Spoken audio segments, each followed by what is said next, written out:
Assalamualaikum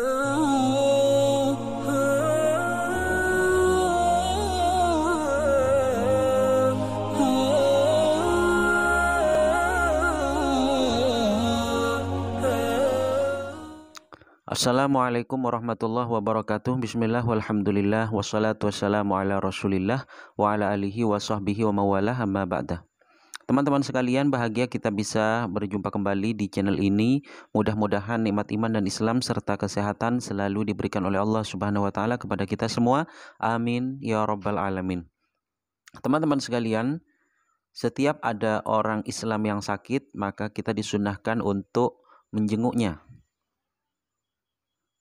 Lantas bagaimana hukumnya ketika yang sakit itu adalah orang kafir? Apakah kita disunahkan juga untuk menjenguknya?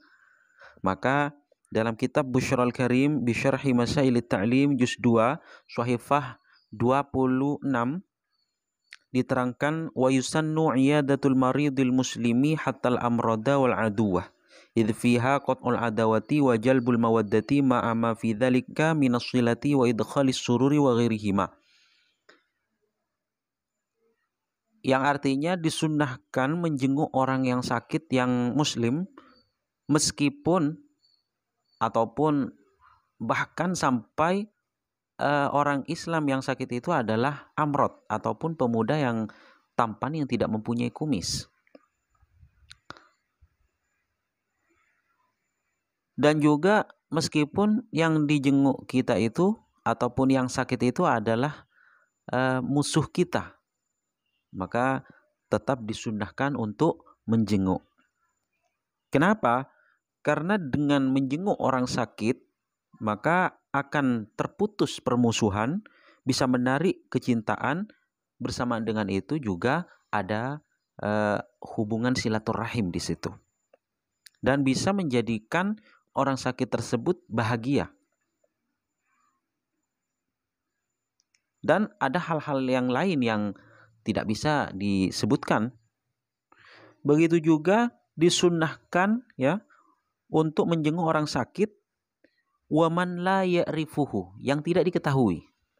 Kita tidak kenal terhadap orang yang sakit tersebut. Namun kita tetap disunnahkan selama dia adalah orang Islam. 5 marra fil adwi bibdali qat'il adawah bi qat'it tanakur. Alasannya kenapa? Ya alasannya juga sama seperti yang tadi, seperti masalah adu, masalah permusuhan. Apabila orang yang dijenguk kita itu adalah musuh kita, kan tujuannya adalah untuk menghilangkan permusuhan. Dan juga ada alasan-alasan yang lain seperti yang dijelaskan tadi. Terus kalau dalam masalah orang yang tidak dikenal, itu alasannya juga sama seperti yang masalah adu tadi, ya, seperti dalam rangka silaturahim untuk menjadikan bahagia ataupun menarik kecintaan.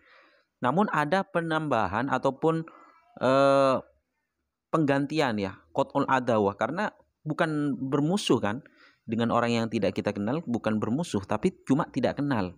Alah, dengan kita iyadah, dengan kita menjenguknya, menjenguk orang yang sakit yang tidak kita kenal, maka kita akan semakin akrab seperti itu. Itu maksudnya biqat'it tanakur. Yang asalnya kita tidak kenal menjadi kenal. Yang asalnya asing menjadi tidak asing. Wal jari limastafadha min azmi uquqihi. Begitu juga sunnah menjenguk orang sakit yang itu merupakan tetangga kita. Tetangga kita yang sakit, maka kita juga disunahkan untuk menjenguknya. 5 istafadha min azmi uquqihi. Karena sudah jelas keterangannya secara terperinci, yaitu masalah agungnya hak-hak tetangga itu. Wal kafiri ghairil harbiyyi. Nah, ini ibarat yang menjelaskan masalah apabila yang dijenguk kita itu adalah orang yang sakit dan statusnya adalah kafir, maka hukum menjenguknya adalah tetap disunnahkan apabila kafirnya itu ghairil harbi, bukan kafir harbi, yakni bukan orang kafir yang memusuhi terhadap Islam, yang memerangi terhadap Islam. Kalau kafirnya adalah kafir harbi, ya, maka tidak disunahkan. Ingkana jaron au qoriban au nahwihima kakhodimin. Namun yang disunahkan itu apabila orang kafir tersebut merupakan tetangga kita ataupun kerabat kita atau selain dari keduanya, seperti pelayan kita, ya, pelayan kita. Waman rujiya islamuhu wifaan bi hukukihim. Nah, lagi orang kafir tersebut merupakan orang kafir yang ketika kita menjenguk orang kafir tersebut, maka bisa diharapkan keislamannya. Bisa jadi kalau kita menjenguknya, bisa jadi dia masuk Islam. Lah ini sebenarnya merupakan penyempurnaan terhadap hak-hak mereka.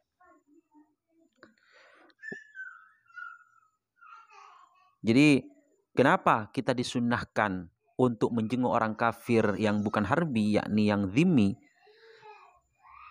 Kalau itu adalah tetangga kita ataupun kerabat kita ataupun pelayan kita atau orang yang diharapkan keislamannya, alasannya yang pertama karena untuk menyempurnakan hak-hak mereka. Itu yang pertama. Yang kedua, walil tibai li khabari syaikhani 'anil Barra amarna Rasulullah sallallahu alaihi wasallam bittiba'il janaiz wa iyadatil marid. Terus yang kedua adalah karena kita mengikuti jejak langkah Rasulullah sallallahu alaihi wasallam. Ada hadis dari Imam Bukhari, hadisnya Imam Bukhari dan Muslim dari Al-Barra, bahwasanya Rasulullah sallallahu alaihi wasallam memerintahkan kita, kata beliau, untuk mengikuti jenazah dan juga menjenguk orang yang sakit. Itu yang disunahkan dengan alasan-alasan seperti yang tadi, yaitu karena orang kafir itu adalah tetangga kita, kerabat, ataupun pelayan kita, ataupun orang yang diharap keislamannya. Nah, kalau tidak ada hal-hal tersebut, maka di sini dijelaskan fa'inin tafa madzukira ubihat. Kalau tidak ada hal-hal tersebut, dia bukan tetangga kita, dia bukan kerabat kita, dia bukan pelayan kita, dia bukan siapa-siapa dan tidak diharapkan masuk Islamnya, maka hukumnya tetap diperbolehkan, namun tidak sampai sunnah. Nah, seperti itu. Namun sekali lagi ini pembahasannya masalah orang kafir yang selain harbi. Kalau kafir harbi, maka itu tidak disunnahkan, bahkan tidak diperbolehkan. Mungkin itu saja yang bisa kami sampaikan. Terima kasih, semoga bermanfaat. Wassalamualaikum warahmatullahi wabarakatuh.